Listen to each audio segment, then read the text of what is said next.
My partner and I sat down a few weeks ago to watch a horror movie. Problem was we couldn't decide on whether we wanted to watch an older or a newer horror movie.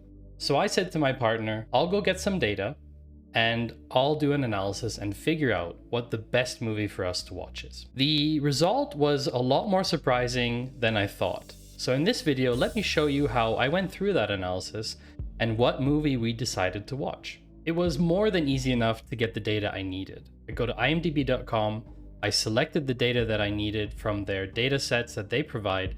I plopped everything into a Postgres database on the cloud using Elephant SQL.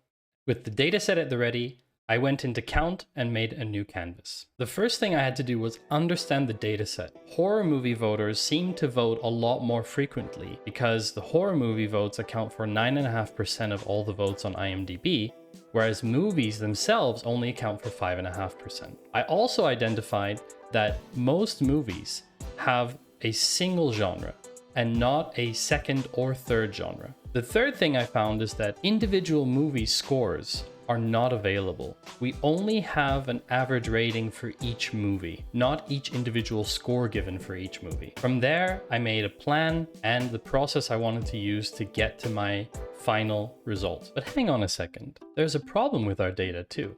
Some movies have a very few amount of votes. There's even some movies that are scoring a perfect 10, or other movies that are scored as a 1. Looking at the ratings of movies over time, of when the movie was released, we can see that older movies tended to score higher. Looking at how the number of votes were distributed across the years that movies were released, older movies actually didn't get a lot of votes to begin with, whereas newer movies are getting a lot more votes. So looking at an individual level of the relationship between the number of votes given and the rating of the movie on average, I saw two examples of why we couldn't use the data as is. Movies with a low amount of votes but a high rating are basically gibberish. We can't assume that that's actually the case. We also have movies with a low amount of votes with a low rating. We also can't consider those either because too few people said that they didn't like the movie. Dividing the ratings into buckets and binning the number of votes into quartiles,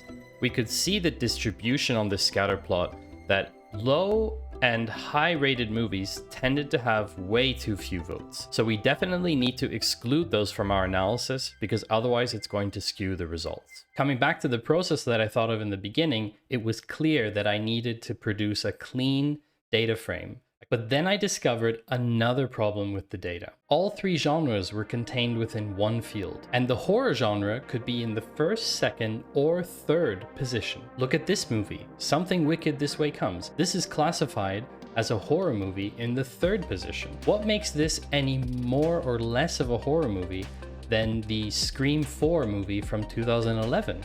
Which was classified as horror in the second position. This is something I had to go a lot deeper to look into. Looking at the total number of votes that were given on average for movies with horror in the first, second, or third position of the genre field, it became obvious that there is no pattern. But ultimately, this means that the position of the genre is irrelevant. So at this point in my analysis, I knew what the best movie definition was.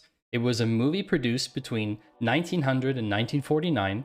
It had the horror genre in any three of those positions, and it had more than 1,000 votes.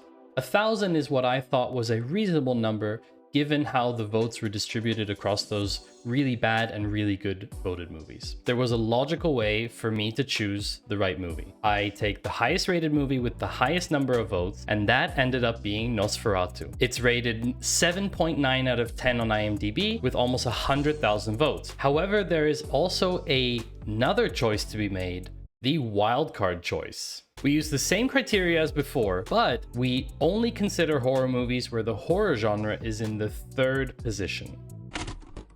As I'm editing this video, I realized the wildcard decision might not make sense to you. When we look on IMDb, we actually see that the genres are largely self-reported. It is interesting to take into account the position when ultimately making a final choice of movie, but not in a sense of using it as a filter for analysis. Now, back to the show. The result of the wildcard choice was Dracula, which I did not expect at all. Dracula has a 7.4 out of 10 IMDB rating with 54,000 votes. In the end, we went with the wildcard choice and watched Dracula. Do you agree with the choice that we made? How did you find the analysis? Was it surprising for you as well? If you want to check it out, the link to the count canvas is in the description, and I look forward to seeing you in the next one.